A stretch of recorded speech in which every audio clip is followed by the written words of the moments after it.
আসসালামু আলাইকুম প্রিয় দর্শক, সবাইকে শুভেচ্ছা জানাচ্ছি আজকের বিশেষ আয়োজন ফেস দ্য পিপলের ঢাকার অফিস থেকে। আজকে আমাদের অতিথি রয়েছেন বিএনপির চেয়ারপারসনের উপদেষ্টা জনাব হাবিবুর রহমান হাবিব। আমরা বর্তমানের সার্বিক বিষয় নিয়ে মূলত আলোচনা করব, বর্তমান রাজনীতি এবং সামনে ইলেকশন সব কিছু নিয়ে আমাদের আজকের আলোচনা। জনাব হাবিবুর রহমান হাবিব, আপনাকে ধন্যবাদ আমাদের সাথে উপস্থিত হওয়ার জন্য। আপনাকে ধন্যবাদ। আপনার এই অত্যন্ত জনপ্রিয় এই টক শো সারা পৃথিবী থেকে যারা দেখছেন তাদেরকে আমার সশ্রদ্ধ সালাম। আমি টু দ্য পয়েন্টে আপনার কাছে একদম ভেরি বিগিনিংয়ে যেটি জানতে চাই, আপনার দলের একজন উপদেষ্টা, আরেকজন উপদেষ্টা, তিনি গত কদিন যাবৎ বেশ বিতর্ক জন্ম দিয়েছেন। গত কিছুদিন যাবৎ আমি বলছি অ্যাডভোকেট ফজলুর রহমানের ব্যাপারে, আর আপনার সাথে তার সাথে একটা মিল আছে। আপনিও সাবেক ছাত্রলীগ প্রেসিডেন্ট ছিলেন, তিনিও সাবেক ছাত্রলীগ প্রেসিডেন্ট। বর্তমানে আপনারা এই যে পরিবর্তনের পর এই পরিবর্তনকে ঘিরে আপনারা একটা আমি আপনার কথা আপনারা বলতে আমি যেহেতু সে বিএনপি নেতা, আপনিও বিএনপি নেতা, সেও বিএনপির একজন উপদেষ্টা, আপনিও উপদেষ্টা, আপনিও ছাত্রলীগ প্রেসিডেন্ট, সেও ছাত্রলীগ প্রেসিডেন্ট ছিল, এই কারণে আমি আপনারা বলছি I am not indicating to you, আমি তার কথাই বলছি বা বিএনপি নেতা হিসেবে, যে আসলেই কি তিনি এই 5 তারিখের পর বাংলাদেশ নিয়ে কি তিনি হ্যাপি নন? তিনি কেন বারবার কোনো না কোনো একটা তর্কের জন্ম দিচ্ছেন? শেষ তর্ক যদি একটু বলি আপনাকে, তিনি বলেছেন যে 5 তারিখ যারা ঘটিয়েছে তারা অপরাধী অথবা কালো শক্তি, তারা রাজাকার। এই কথাগুলি কি আসলে আপনাকে মনে করেন কিনা যে সত্যতা আছে?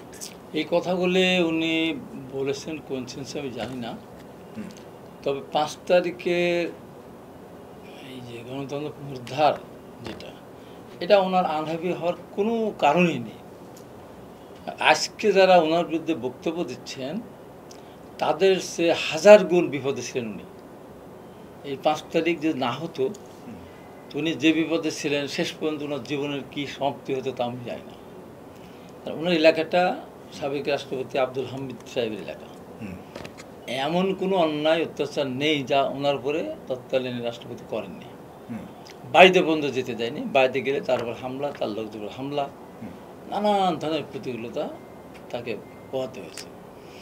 এবং বিগত ফ্যাসিস্ট সরকার আমলে সে যে তীব্র কঠিন ভাষায় বক্তব্য দিয়েছে, আজকে যারা তার বিরুদ্ধে অভিযোগ করে নিয়ে আসছে তারা হয় মায়ের কোলে শুয়েছিল, না বাবা তাদের ঘুম পাড়িয়ে দিয়েছে। কোথায় দেশ, কোথায় শেখ হাসিনা, কোথায় ফ্যাসিস্ট সরকার, কোথায় দুর্নীতি, কোথায় দ্রব্যমূল্যের ঊর্ধ্বগতি, কোথায় গণতন্ত্রহীনতা, কোথায় গুম খুন, এগুলি তাদের মাথার ভিতরেও ছিল না।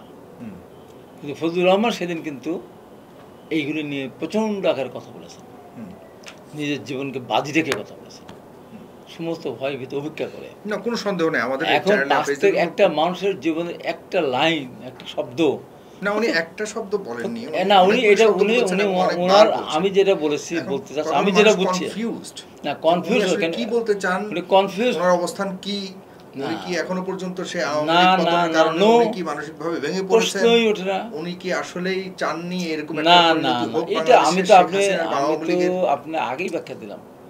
আওয়ামী লীগের কাছ থেকে কোনো ধরনের সুযোগ সুবিধা তার পাওয়ার কোনো সুযোগ ছিলও না, ভবিষ্যতে নেই। তো উনি যেটা বলতে চেয়েছেন যে কিছু কিছু কথার পরিপ্রেক্ষিতে কিছু কথা বলেছেন, ওই এক্স্যাক্টলি ওই কথাটা উনি কী বলেছেন যে 5 তারিখের ঘটনা সঠিক হয়নি, বা তার ঘটনা ঘটিয়েছে তারা সঠিক করেনি, বা তার রাজাকারের বাচ্চা। আমি তো মনে করি এখানে রাজাকারের বাচ্চারা 5 তারিখ ঘটনা ঘটায়নি।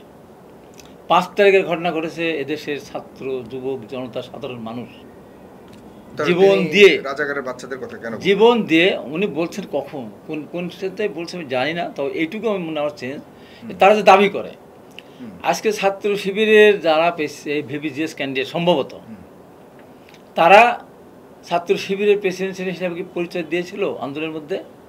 না, তারাই পরিচয় ছিল তার ছাত্রলীগ নেতা। তা আজকে তারা দাবিদার যে তারাই এই আন্দোলনের মুখ্য ভূমিকা পালন করেছে, তাদের বক্তব্যের মধ্যে তারা বলে, দাবি করে তারা।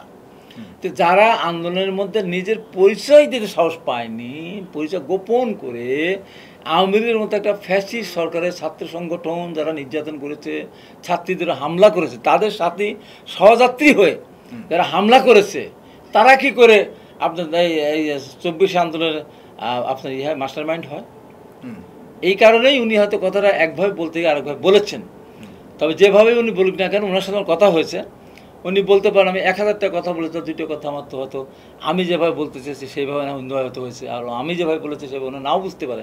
কিন্তু একটা কথা তো আপনাকে বলতে পারে যে ফজলুর রহমান বিএনপির বিরুদ্ধে কোনো ষড়যন্ত্র, কোনো চক্রান্ত করেননি। বিএনপি কোনো রকমের ওনার কথার দ্বারা বিব্রত পরিস্থিতি পড়ুক সেটাও উনি চাননি। উনি একজন মুক্তিযোদ্ধা। কিন্তু বিব্রত কি হয়েছে বলে এখন এখন না, আমার ওখানে বিএনপি না, বিএনপি ওখানে একটা লাইন আছে, লাইন আছে ওখানে রিজভী আহমেদ যারা তাকে শোকজ করেছে, বলেছেন যে আপনার কিছু কিছু বক্তব্য মানুষ মনে করছে যে আপনি এই জুলাই বিপ্লবের আন্দোলনের বিরোধী ভূমিকা পালন করছেন, মানুষ মনে করছে, এটা বলেছেন। কিন্তু রিজভী আহমেদ মনে করেন নাই, দলও মনে করেন নাই। কিন্তু তিনি লিখেছেন, তিনি ওখানে বলেছেন, তার ব্যাখ্যা আজকে তিনি বলেছেন যে যারা 5ই আগস্ট ঘটাইছে কালো শক্তি, সেই কালো শক্তির নাম হলো জামাত ইসলাম, তাদের যে অগ্রগামী শক্তি তার নাম হলো ইসলামী ছাত্র শিবির। সার্জিস আলমরা যারা এইটার অভ্যুত্থানের অভিনয় করছে, 5ই আগস্টের অভিনেতা যারা, আমি তাদেরকে নেতা বলতে চাই না, আমি তাদেরকে অভিনেতা বলবো। সে আলবদর আলশাম জামাত ইসলামের, আমরা মনে করেছেন 54 বছর পর পূর্বপুরুষের পরাজয়ের গ্লানি তারা ভুলে গেছে, কিন্তু না, সেই পরাজয়ের গ্লানি দ্বিগুণ আকারে তাদের মধ্যে এসেছে। তিনি আরও জানেন জামাত চক্রান্ত করে দেশে প্রতিষ্ঠিত এবং তাদের পেছনে আন্তর্জাতিক ষড়যন্ত্র আছে। এই যে কথাটা উনি বলেছেন, এই কথাটাকে আমি বলি, এই কথাটা বলি, যেমন আপনার ফারজানার উপর একটা প্রশ্নের ইতে সম্পূরক প্রশ্ন করেছিল আপনার প্রভাস আমিন। তো প্রভাস আমিন না বললে তো তৎকালীন প্রধানমন্ত্রীর উত্তরটা দিতেন না যে আমি কি মুক্তিযোদ্ধা নাতি নাতিদের চাকরি নাতি রাজাকারের বাচ্চাদের নাতি নাতিদের চাকরি দেবো। তো ছেলেরা মিছিল কী করলো, স্লোগান হলো তুমি কি আমি কি রাজাকার রাজাকার। আসলে কি তো রাজাকার রাজাকার। শেখ হাসিনা কি বলছিল? শেখ হাসিনাকে প্রশ্ন করেছিল, শেখ হাসিনার উত্তর কি দিয়েছিল? বলছিল আমি কি মুক্তিযোদ্ধার নাতি নাতিদেরকে না দিয়ে রাজাকারের নাতি নাতিদেরকে দেবো। সেই শব্দের কারণেই কিন্তু এই তো শুরু, এবং সেই শব্দের কারণে আগুনটা জ্বলে গেল, একত্রিত হয়ে হ্যাঁ আগুনটা জ্বলে গেল। এখন কথা তাহলে এই ছেলেরা একই আচরণ কি না, এই ছেলেরা যে স্লোগানটা দিয়েছিল তুমি কি আমি কি রাজাকার রাজাকার, তারা অবশ্যই তো রাজাকারের সন্তান না, তারা এটা মিনও করেননি। এখনো বাংলাদেশের মানুষ রাজাকারকে একটা খারাপ করেন, যারা মানে এই রাজাকাররাই কি প্রশ্নই ওঠে না, প্রশ্নই ওঠে না। আমি তো স্বীকারই করি না, আমি সম্মান দিই। উনি ওইটা বলছেন, আমি কিন্তু রাজাকারদের মেন ভূমিকা আমি তো স্বীকারই করি না। আমি কিন্তু কোট করে বলেছি আপনার কথাগুলো, আমার কোট করে আপনি বলেন। আমি বলছি যে রাজাকারদের ভূমিকা এই দেশে আন্দোলন সংগ্রাম স্বাধীনতা যুদ্ধে কোথাও এই আন্দোলনে আমাদের ভূমিকা আছে। কিন্তু ইতিপূর্বে 71 সালের স্বাধীনতা যুদ্ধে তারা বিরোধিতা করেছে, চরম বিরোধিতা করেছে। তারা এখনও মানতে পারে না স্বাধীনতা, এখনও স্বীকার করে না। এর সাথে 9 বছরের আন্দোলন তাদের একটা মানুষ তারা শহীদ হয়নি, একটা আহত হয়নি। তার কী ভূমিকা পালন করতো শহীদের বিরুদ্ধে আন্দোলনে? বিকেলে একটা বড় করে একটা মিছিল করতে, যখন 4টার সময়, 5টার সময় শেষ, তখন এই যে বিগত 15.5 বছর একমাত্র তাদের নেতাদেরকে যখন যুদ্ধাপরাধের দায়ে যখন তাদেরকে ফাঁসি দিল, জেল দিল, তখন তারা আন্দোলন সংগ্রাম করেছে। তাছাড়া আপনার এই জুলাই আন্দোলন শুরুর আগ পর্যন্ত এই যে দেশে দ্রব্যমূল্যের ঊর্ধ্বগতি, বিদ্যুতের দাম বৃদ্ধি, লোডশেডিং, বিএনপির উপর অত্যাচার, নির্যাতন, এত কিছু হয়ে গেছে। তাদের একটা লোক মারা গেছে। হ্যাঁ, তার কিছু গ্রেপ্তার হয়েছে কখন? যখন তারা গোপন মিটিং করতে গেছে, তাদের ছাত্রী সংস্থাকে হয়েছে, তাদের মেয়েরাও আপনার গ্রেপ্তার হয়েছে, তাদের নেতারা গ্রেপ্তার হয়েছে, কিন্তু মাঠে গিয়ে তাদের একটা জীবন দিয়েছে। আপনি দেখেন তো 2000 এই যে তাদের ওই চ্যাপ্টারটা বাদ দিয়ে একটা আন্দোলন দেখেন যে তাদের একটা বা 5টা লোক মারা গেছে। আন্দোলন শহীদ হয়নি তারা এই আন্দোলনে 24-এর আন্দোলনে এসে তাদের বেশ কিছু লোক হতাহত হয়েছে, বেশ কিছু হয়েছে, সংখ্যা আমি বলতে পারি বেশ কিছু হয়েছে বলে। যদি এই শহীদরা সবারই, তারপর তাদের দলের সাথে যারা সম্পৃক্ত এরকম বেশ কিছু শহীদ হয়েছে, বেশি আহত হয়েছে, গ্রেপ্তার হয়েছে কম। কিন্তু সেই তুলনায় বিএনপির গ্রেপ্তার হয়েছে বেশি। ওই হিসাব ধরতে গেলে শহীদদের কোনো দল নাই। তারপরেও যদি মনে করি যে বিএনপির মিছিল মিটিংয়ে যারা আসতো, বিএনপির নেতা বা কর্মী বলে যাদেরকে আমি চিনত, তাদের সংখ্যা সবচেয়ে বেশি 450 থেকে 500 মতো। আহত হয়েছে তার 5-7 হাজার, এবং গ্রেপ্তারও হয়েছে 5 থেকে 7 হাজার বিএনপি নেতা কর্মীরা।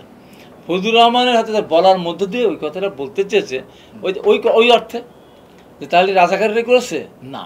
কথাটাকে উনি বলতে গিয়ে সেন্সটা তো ওইভাবে বলেন, এইটা হয়তো ওনার বলার ভুল, বুঝার ভুল। এবং উনি বলেছেন তো, উনি বলেছেন, উনি কালকে এটা আপনি দেখাবেন কেন? উনি বলেছেন আমার 1000 কথার মধ্যে আমার একটা দুইটা কথা তো ভুল হতেই পারে। সেটা যদি আমার সেটা বলেছেন তো, উনি বলেছেন তো, আমি তো আর ওনাকে বলছি না। না উনি পরিষ্কার করে বলেছেন, আমার কাছেও বলেছেন, উনি ওপেন, উনি সাংবাদিক সম্মেলনে বলেছেন, আমি অনেক বক্তব্য দিয়েছি, তার প্রতি একটা দুইটা কথা আমার ভুল হতেই পারে, তার জন্য আমি ভুল যদি আমার হয়ে থাকে তার জন্য আমার জেল জামাত ইসলাম শুধুমাত্র জামাত ইসলাম ঘটায়নি, উনি ওইটা বলতেও চান না, সবাই ছিলেন। আমি তো তার সাথে কি বলেছেন, উনি যেটা বলেছেন সেখানেই হলো, আমি এটা তার সাথে কন্টাক্ট করছি। নো, 5ই আগস্ট জামাত ঘটায়নি, উনি বলছেন, ওরা বললাম উনি অ্যাকশন বলতে, তুমি কি আমি কি রাজাকার, তারা কি সত্যি রাজাকার ছিল, ওনার সেই সাথে অন্যভাবে বলতে চেয়েছিলেন। 5ই আগস্ট জামাত ঘটনা ঘটায়নি, আমি বলছি তো, রাজাকারের বাচ্চা তারা না, উনি বললাম না, উনি তার প্রতি বলেছেন যে আমার একটা সেন্সে ভুল হতে পারে। আমার কথা হলো যে 5ই আগস্ট রাজাকারের বাচ্চারা এই আন্দোলন শেষ করে নাই, উনি যেভাবে বলার ভিতরে উনি হতে পারে, কিন্তু আমিও তো নিজে স্বীকার করি না। 5ই আগস্টের এই ঘটনা তো একদিনে হয়নি। আমার সেই 2000, আপনি কি মনে করেন 5ই আগস্ট সব দল ইনক্লুডিং জামাত ইসলামের সেখানে আন্দোলন করেছে? হ্যাঁ করেছে, করেছে, ছাত্ররা করেছে, ছাত্ররা শুরু করেছে তাদের বৈষম্য বিরোধী আন্দোলন, তার সাথে সবাই যোগ হয়েছে, এ সবারই এখানে আছে, এখানে বিএনপি ছাত্রদল সবারই অবদান আছে। হ্যাঁ, ছাত্ররা যেহেতু নিহত হয়েছে, শহীদ হয়েছে, এবং ছাত্ররা এখানে যেহেতু তাদের বৈষম্য বিরোধী আন্দোলনটাই পরবর্তী সময় ধীরে ধীরে এটা সরকার পতন আন্দোলন গেছে। এই জন্য তো আমরা বৈষম্য বিরোধী ছাত্রদের এই ধরনের বিষয় আপনি মনে করেন কিনা সম্মান করি। এইটা বলা ফজল ভাই বলতে যেভাবে চেয়েছেন ওই ব্যাখ্যাটা উনি দিয়েছেন, উনি পরবর্তী দেওয়ার চেষ্টা করেছেন। আমি মনে করি, আমি তো সেই দিয়েই স্বীকার করবো না, এই দেশে যারা আন্দোলনের ছাত্ররা ফ্রন্টে ছিল তাদের অবদান অস্বীকার করার কোনো সুযোগ নেই। এখন সেই জন্যই বলি ফজলুর রহমানকে দল শোকজ করেছে, কিন্তু কারণ হতে পারে আসলে এইটা নিয়ে আমি মনে করি এইটা হলো না একটা পথ প্রবেশের পথ প্রশ্নই ওঠে না, আওয়ামী লীগের এই মুহূর্তে প্রবেশ করার প্রশ্নই ওঠে না। উনিও ছাত্রলীগের প্রেসিডেন্ট, আমি জাস্ট মানুষের পারসেপশন থেকে এই বিষয়গুলো বলছি। এইটা আওয়ামী লীগের এই মুহূর্তে যাওয়ার কোনো প্রশ্নই ওঠে না, প্রশ্নই ওঠে না। ফজলুর রহমান ওই ব্যক্তি, উনি মুক্তিযুদ্ধে গিয়েছেন, উনি আন্দোলন সংগ্রামে ছিলেন, উনি মুক্তিযোদ্ধা কমান্ডার ছিলেন। এই দেশে ঢাকা বিশ্ববিদ্যালয়ের চত্বরে ফজলুর রহমানের বক্তব্য দিত, গাছের পাতা পড়তে গেলে মনে করি একটু পরে পড়ি, ফজলুর রহমান বক্তৃতা শুনি।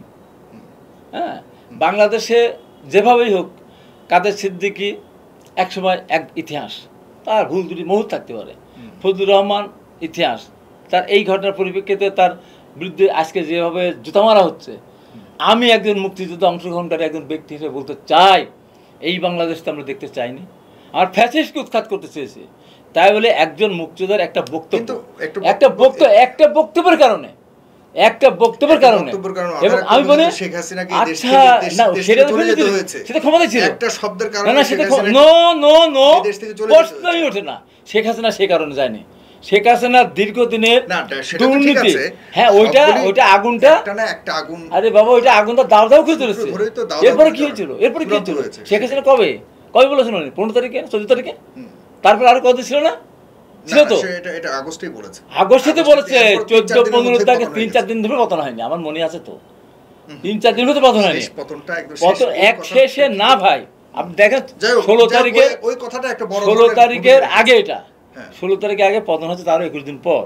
আমি তো একদম প্রতিদিন আমি ভিডিও ছাড়তাম, আমি বলি ওই কারণে হয় না, তার দীর্ঘদিনের দুর্নীতি, নির্বাচন না দেওয়া, অত্যাচার, মানুষ, তা নাহলে ওই বাসের ড্রাইভার কেন আসবে, হেল্পার কেন আসবে, ওই সিএনজি চালক কেন আসবে, এইটা হলো সে ওই কথার কারণে হয়, তার অতীতের কর্মর কারণেই মানুষরা বিতর্কিত ছিল। এখন আমি বলতে চাই যে ফজলুর রহমান তার কথা সে বলেছেন যে আমার 1000 কথার মধ্যে 1-2টা কথা আমার অসংলগ্ন হতেই পারে, তার জন্য আমি ক্ষমা চাই, এইভাবে উনি বলেছেন। তার মানে এই না যে তাকে জুতা স্যান্ডেল মারতে হবে। আমি বলি কাদের সিদ্দিকী আজকে আপনি তাকে শত দোষে দোষী করেন, কিন্তু বাংলাদেশের সাথে যুদ্ধ করে কাদের সিদ্দিকী অস্বীকার করার কোনো উপায় আছে নাই। এখন বক্তৃতা বিবৃতির মধ্যে দিয়ে ধরেন 3-4 ঘন্টা 5 ঘন্টা বক্তৃতা দিয়ে পাবলিককে ধরে রাখা ফজলুর রহমান পারতেন, আপনার কাদের সিদ্দিকী পারে। আমি আমি তো প্রমাণ দিয়েছি 3 ঘন্টা 4 ঘন্টা মানুষকে ধরে রাখা।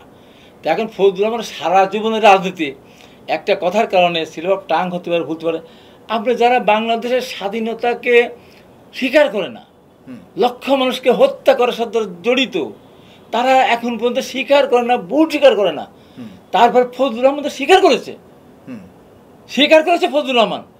এবং এটা কেন দল, আমার দল কেন তাকে শোকজ করে তাকে শুনবেন? সেই গল্প কি শুনবেন? সেই গল্প এক মহৎ রাজনীতিবিদ তারেক রহমানের মহত্ব। তারেক রহমান এই দেশটাকে সুন্দরভাবে সামনে থেকে এগিয়ে নিয়ে যেতে চান, এই দেশে সব মানুষকে নিয়ে গণতন্ত্রকে প্রতিষ্ঠা করতে চান। যে কারণে আন্দোলনকারী শরিকরা কোনো কারণে মনোক্ষুণ্ণ না হন, সেই কারণে তারেক রহমান আমরা যখনই বক্তব্য দেই কিন্তু সতর্ক করে দেন যে কাউকে হার্ট করা যাবে না। এটা তারেক রহমানের মহানুভবতা। কিছু কিছু দল বারবার বলছে না, আমাকে বহিষ্কার করার কথা বলছে না, ফজলুর রহমানকে বহিষ্কার করা বলছে না, আমি তো নিরপরাধ। একটা কথাও আমার কথা বলে সব মিথ্যা কথা বলতে, একটা সত্য না। এবং আমি বলি এইটা তারেক রহমান, এখন তারেক রহমানকে যখন বলে, আজকে বলতেই হবে আমাকে এই ভাষাটা, হাসিনা গেছে যে পথে তারেক যাবে সে পথে, কখন বললো?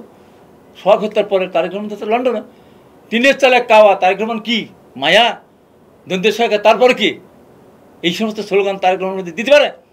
তারেক রহমান স্লোগান দিচ্ছে যে চাঁদাওয়াটের পল্টনে চলে যায় লন্ডনে।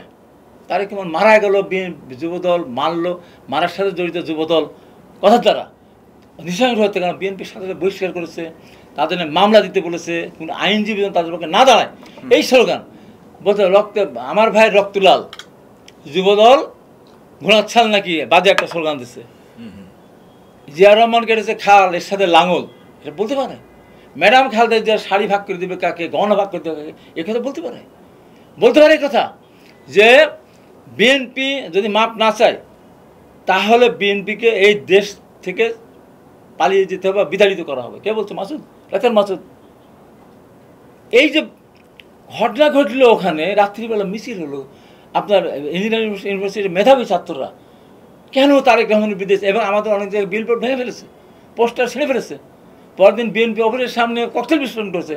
ওই রাত্রে বিএনপি স্তব্ধ হয়ে গেছে। আমি ওই রাত্রে রাত 2টার সময় আমি লাইভে গেছি, আর একটা সাংবাদিকের এই মাধ্যমে লাইভে গিয়ে বলেছি তোমরা কী বলতেছো এগুলো। এত কিছু বলার পর আমাদের সালাউদ্দিনের সম্বন্ধে যা তা বলেছে, আমাদের মহাসচিবের সম্বন্ধে যা তা বলে, জিয়া রহমানকে বাদ দেয় না। কই আমরা তো কারোকে পুরো দলকে বলি না যে ভাই আপনার দলের কর্মীরা এটা বলতেছে, এদের বহিষ্কার করেন, এদের যদি ব্যবস্থা, আমাকে বলি কোনদিন? তারেক রহমান সমস্ত বিষয় হজম করতেছে, হজম করে দেশটাকে সামনে এগিয়ে নিতে চাচ্ছে। অন্য কোনো অভিযোগ তো আপনাদের প্রতি আছে? ওই তারেক রহমান একই অভিযোগ আপনাদের বিভিন্ন দলীয় উইংয়ের প্রতি আছে। হ্যাঁ আছে। আমরা কি বলতেছি? তারাও মনে করে যে এই দেশ আমরা কি তারা বলতেছি? যদি আপনি জামাত ইসলামকে ইন্ডিকেট করেন বা এনসিপিকে ইন্ডিকেট করেন, তারাও তাদের পক্ষ থেকে আপনাদের প্রতি অনেক অভিযোগ। শুনেন, আমাদের বিরুদ্ধে যে অভিযোগগুলো আসতেছে, জামাতের এদেশে কোনো রাজনীতি করার অধিকার নাই, তাদেরকে পাকিস্তান চলে যেতে হবে, এদেশে যারা ভালো কথা বলছেন তো, বিরোধিতা করেছে তারা এদেশে রাজনীতি করতে পারবে না, ঠিক কথা বলছেন।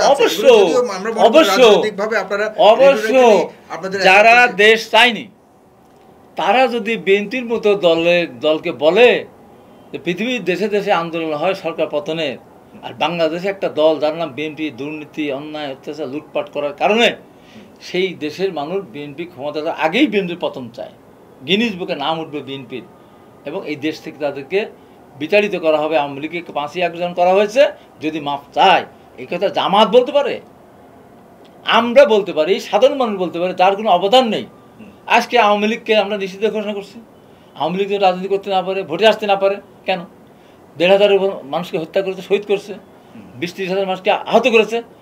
জামাত এটার সাথে 71 তো এসে হাজার হাজার না লাখ লাখ মানুষের হত্যাকাণ্ডের সাথে জড়িত, তো সেটা বলতেই পারে মানুষ। আজকে কেন স্লোগান হচ্ছে? এতদিন স্লোগান হয়নি, তাদের রূপটা মানুষের সামনে প্রকাশ হচ্ছে।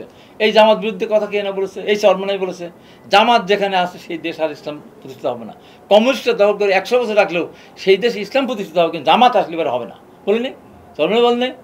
এবং এরা আমির হামজা একজন, ফজলুর রহমান বিরুদ্ধে প্রথম যে এটা নিয়ে আসছিল আমির হামজা, এবার তো কুষ্টিয়া, কী বলেছে? আমি কেন, আমার 14 পুরো আওয়ামী লীগ করে, এবং আওয়ামী লীগ শেখ হাসিনা আওয়ামী লীগ না করলে সে বেসতে যাবে না, এরকম কথা বলছে। তারা তখন বলে এবারে সুযোগ এসেছে, জান্নাতে যাওয়ার একটা সুযোগ এসেছে, দাঁড়িয়ে পারলে ভোট দিলে জান্নাতে যাওয়া যাবে। কেউ কেউ বলছে যে সংস্কারের কথা তারা না বলবে, তারা কোরআনকে অবমাননার কথা বলবে, এসব কথা বলতেছে না। আমরা কি সেসব কথা নিয়ে তাদের, আমরা কি তাই হতে চাচ্ছি? তাদেরকে তাদের আমার প্রশ্নবোধ করছি, আমার সম্বন্ধে যে কথাগুলো বলেছে পরিষ্কার করে কোথাও বল নাই, কোথাও আমি বলিনি, জি, প্রমাণ করতে সেটা পারেন। আপনি বলেছেন, ডেফিনেটলি আপনি এই বুঝছেন না? ধরনের প্রমাণ এই যে কথাগুলো আমার বিরুদ্ধে বলছে, তাহলে কি হবে? তো এখন এখন ফজলুর রহমান ফজলুর রহমান একদিনে তৈরি হয় না। ফজলুর রহমান একটা ছেলে ব্যারিস্টার, মেয়েও ব্যারিস্টার, তার বউ একটা অ্যাডভোকেট।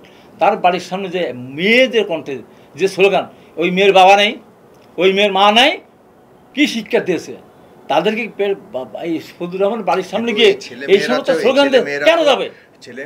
কেন যাবে তারা? আমি বলি এই ছেলেমেয়েরাও তো জীবন দিয়েছে। ফজলুর রহমানের ছেলে মাঠে নামে জীবন দেয়নি, এরা জীবন দিয়েছে, এরা জীবন দিয়েছে না আমি বলতেছি না, যারা স্লোগান তারা জীবন দিয়েছে।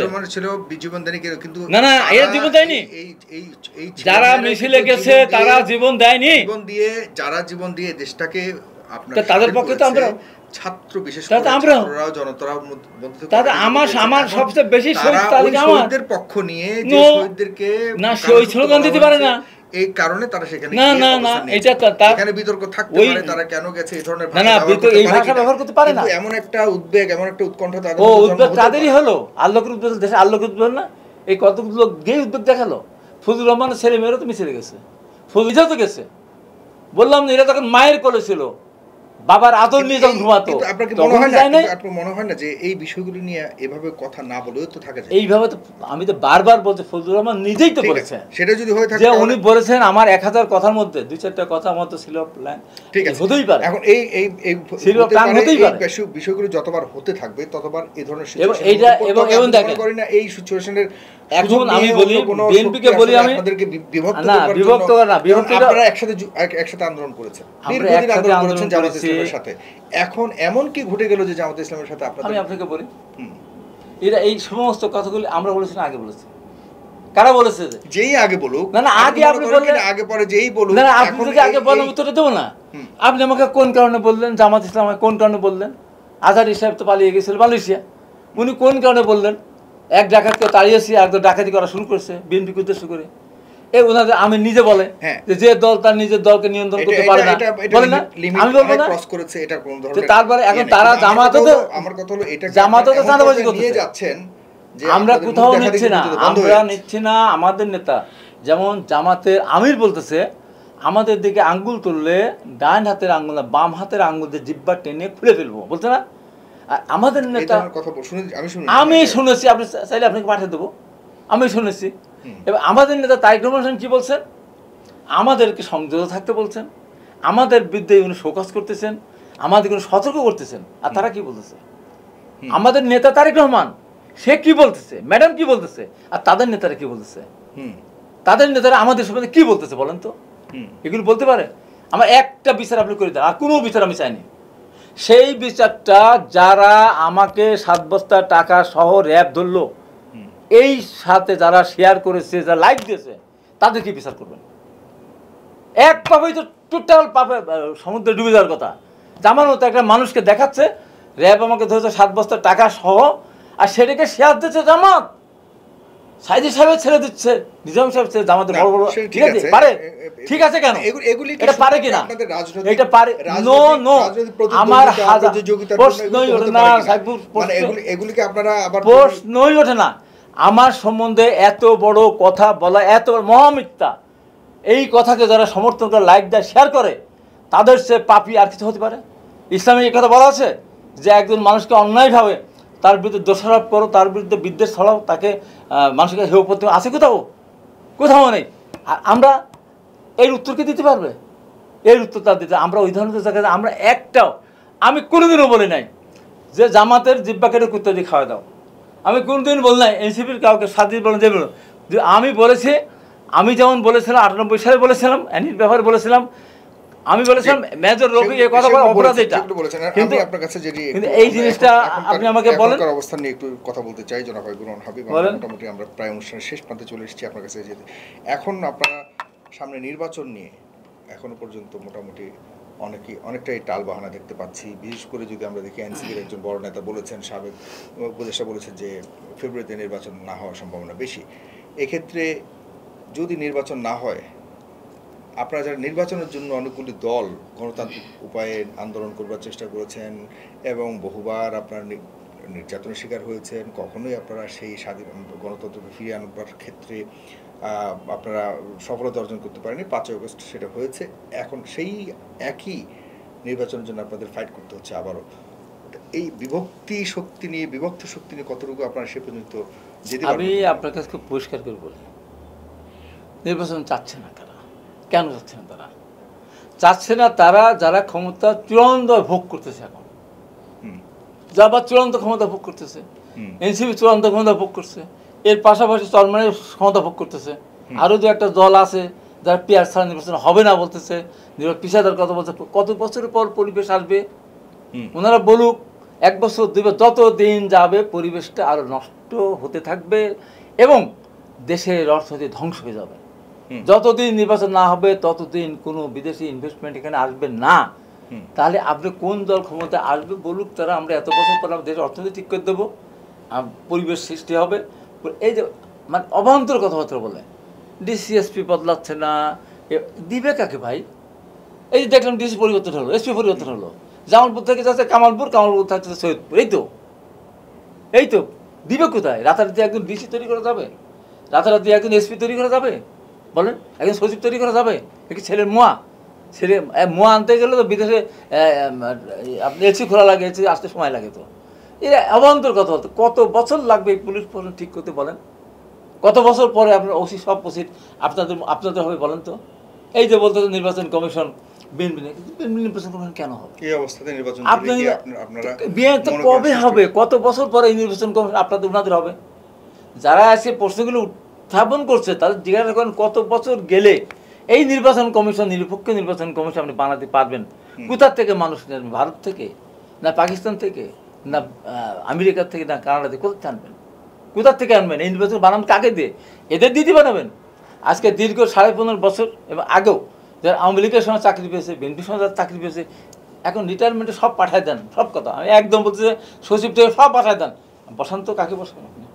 বসান পারবেন? তো এখন এই অবান্তর কথাবার্তা যত দিন আপনি যাবে, আমার স্বার্থে আমার জন্য একটা দেশ ধ্বংস হতে পারে না।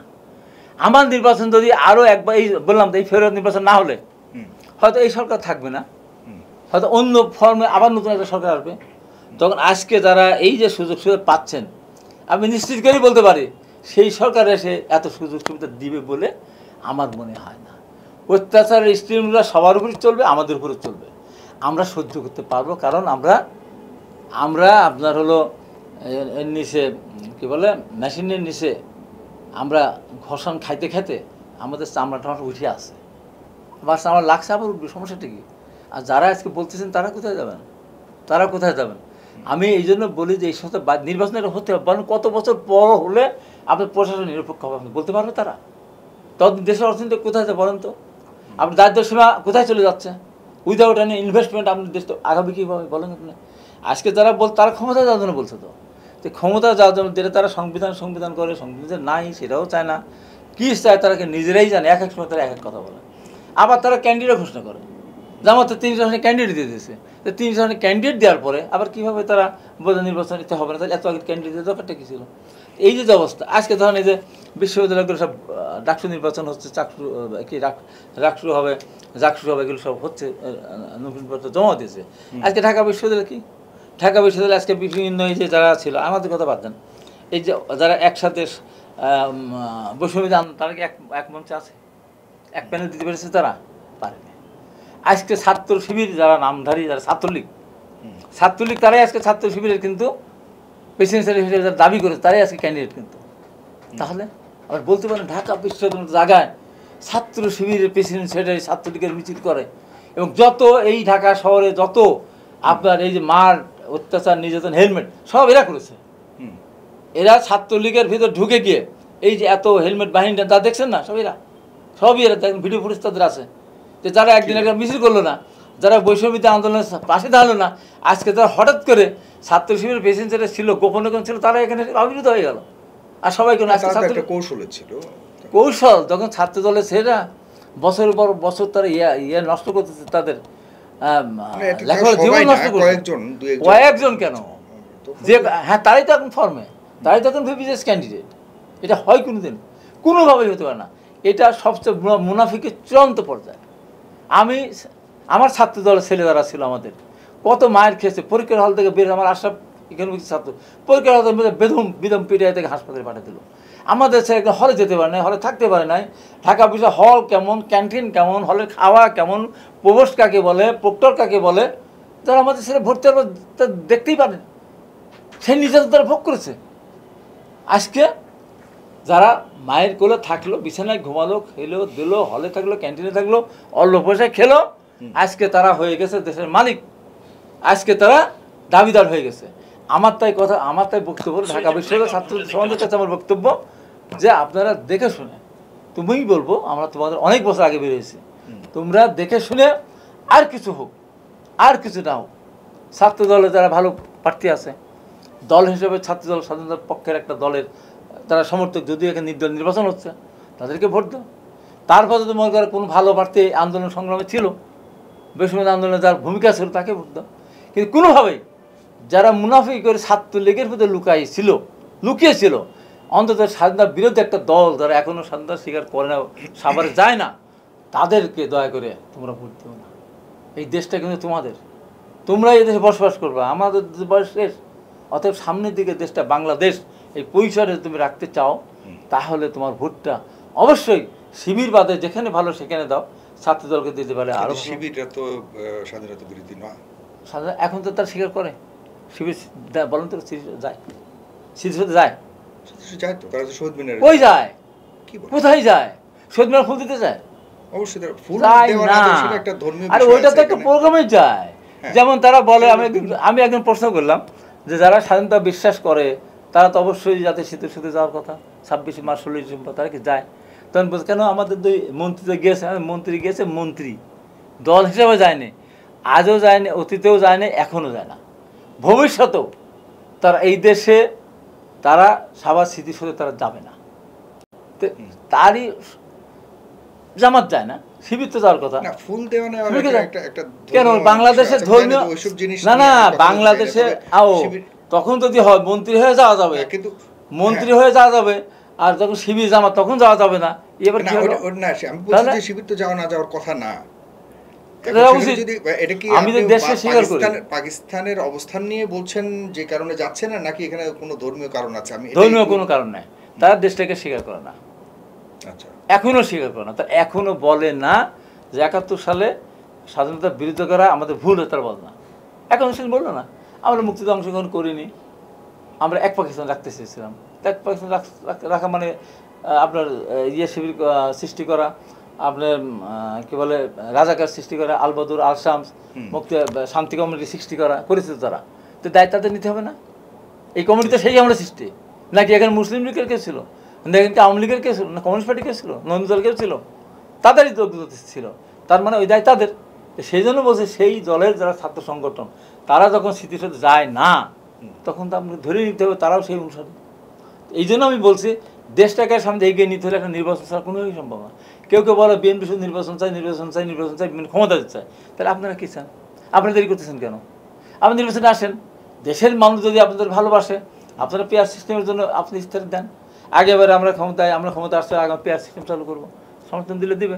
যারা আছে তারা বলুক এই আমরা চাই, আমরা নতুন বাংলাদেশ বানাতে চাই, আমরা দেশের দুর্নীতিমুক্ত বাংলাদেশ করতে চাই, মানুষ সমর্থন দিতে তাদেরকে সমর্থন দিবে, আপত্তি তো না। বিএনপির জোর করতে সমস্যা নেই। বিএনপি ছাড়া একটা নির্বাচন, আমাদের নেতা জনাব তারেক রহমান বারবার বলেছে আমাকে ভোট দেওয়ার কোনো প্রয়োজন নেই, আপনার ভোটটি যেন আপনারা দিতে পারেন, সেই জন্য আপনারা আমাদেরকে সহায়তা করেন, আমরা আপনাদের পাশে আছি। কোনো সময় তারেক রহমান বলেন নাই যে আমার আন্দোলন শেষ হলে আমাকে ভোট দেবেন, তা তো কোনোদিন বলেন নাই। এখন উনি বলতেছেন যে আমি রাষ্ট্রীয় ক্ষমতায় আল্লাহ যদি আমাদেরকে নেওয়ায় জনগণের সমর্থনে আমরা সবাইকে দেশটাকে গড়ার জন্য আমরা সবাইকে আহ্বান জানাবো। এখনও বলতেছেন উনি। এখন এই ভোটে দাঁড়াবে তারা নাও যেতে, তাও তুমি বলছেন যে আমি তাদেরকে সবাইকে নিয়ে আমি দেশটা করবো। আমাদের নেতা এরকম বলতেছেন, আর তখন আরেক রকম নির্বাচন হতেই যাবে না। ধরুন জামাতের সাথে বিএনপির আমার লাগছে কোন জায়গাটা? আমার লাগছে যেদিন তারেক রহমানের সঙ্গে আমাদের প্রধান উপদেষ্টা লন্ডনে বৈঠক হলো, বৈঠক হওয়ার পর দেশ জাতি আশ্বস্ত হলো, বিদেশিরা আশ্বস্ত হলো, আমরা যাদের অর্থদাতা তারা অর্থ ছাড় করা শুরু করলো যে বাংলাদেশের নির্বাচন হতে যাচ্ছে।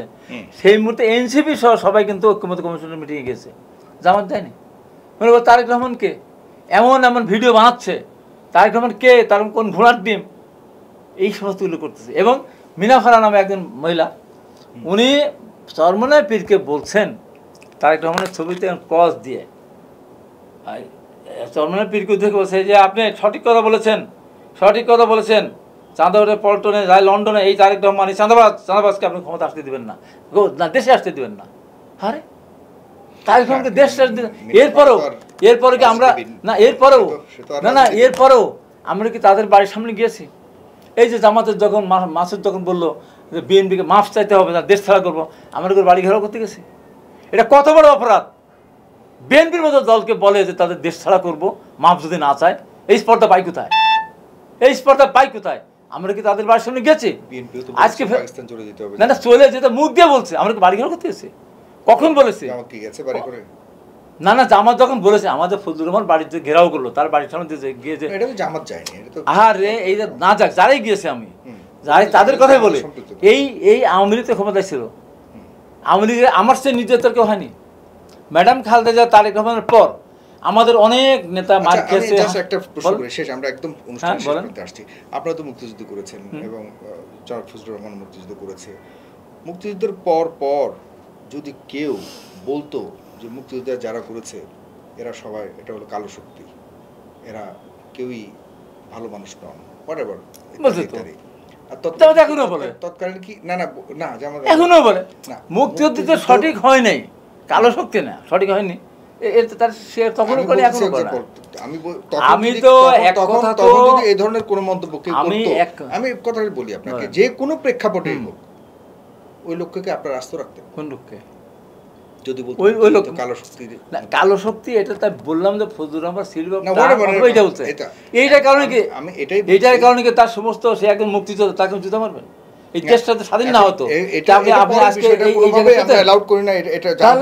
কিন্তু ছাত্র জনতার ওই আন্দোলনকেও কোনোভাবে কেউ ছোট করে আমরা চাই না। আপনারা তো করেন, আমি তো ছোট করি না, আমি তো 90 আন্দোলনে সামনে কি ছাত্র জনতা আছে? 90 এর আন্দোলনে কোনো নেতার বাসার সামনে যায়নি। 90 এর আন্দোলনের পর, 90 আন্দোলনের মধ্যে তো আমার একটা ভালো ভূমিকা ছিল। তো আমি তো যারা আন্দোলনকারী তাদেরকে তো আমি উপরেই রাখবো, তাদেরকে সম্মানের জায়গায় তাদের রাখবো। এখানে ফজলুর রহমান না জায়গা রাখার কোনো কারণ নাই। ফজলুর রহমানের সাথে আন্দোলন প্রথম তারা গ্রেপ্তার হয়েছিল, হয়েছে তারা, তার কথার মধ্যে যে জামাত যখন বলেছে টোটাল মাস্টারমাইন্ড তারা, তখন সেই কথাটা ওই সেন্সে নেগেটিভ সেন্সে বলেছে এইটা। কিন্তু কথা হলো যে সেটা তারপরে সে বলেছে আমি এটা ভুল আমার হয়ে গেছে, আমি সেজন্য ক্ষমা চাই, আমার এর জন্য যদি জেলে যেতে হয় আমি যাব, নন বেল সেকশনে যদি আমার মামলা হয় ধারা দেওয়া হোক, অসুবিধা নেই, আমি জেলে থাকবো। তারপরে আপনি তার বাড়ির সামনে আপনি যাবেন, তার বাড়ির স্লোগান দিবেন, মেয়ে মানুষের স্লোগান দিবেন, তার টিনের চালে ফৌজু অমুক টমুক, কি স্লোগান এগুলো? এই কি আমরা শিখছি? এই যে আজকে 5 তারিখের পরে, আমাদের 5 তারিখের পরে আমরা যে অসভ্যতা দেখাচ্ছি, আমরা সেনাবাহিনীকে প্রধান বলছে যে শুয়োরের বাচ্চা, রাষ্ট্রকে বলছে কুত্তার বাচ্চা, এইটা করব, অমুক করব, তমুক করব, নানান অকথ্য ভাষা যা আমাদের ডিকশনারিতে নেই। বাংলাদেশের গ্রামের যারা সবচেয়ে দুষ্ট মানুষ তারা এই সমস্ত খারাপ ভাষা ব্যবহার করে না। আমি আজকের আপনার অত্যন্ত জনপ্রিয় শুরুর মধ্যে বলতে চাই, আসুন সামনের দিকে আমরা এগিয়ে যাই, এই ভাষা পরিহার করে। আজকে আপনি একদিনকে ছোট করার জন্য বলবেন, কালকে যে আপনি ছোট হবেন না তার কোনো প্রমাণ কিন্তু নেই। চিরস্থায়ী কেউ না। আওয়ামী লীগ এত ক্ষমতাশালী ছিল, সব ছিল তার অহমিকার কারণে, দুর্নীতির কারণে, মানুষ মনে করে না করার কারণে, ভোট না দেওয়ার কারণে তারা দেশ ছেড়ে আজকে পালিয়েছে।